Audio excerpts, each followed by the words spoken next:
Les élections régionales, comment ça marche? D'abord, mais ça vous le savez déjà, les électeurs sont appelés aux urnes les dimanches 20 et 27 juin, date fixée pour le premier et le second tour du scrutin.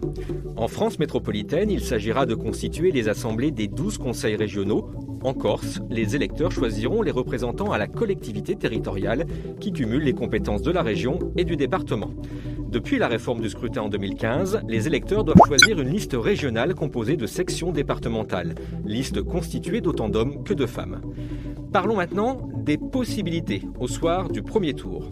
Une liste remporte l'élection dès le premier tour si elle recueille la majorité absolue.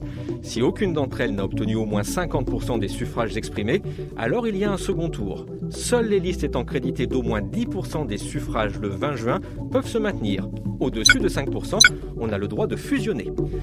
Une fois le résultat final connu, on peut constituer l'Assemblée régionale. La liste arrivée en tête obtient automatiquement un quart des sièges.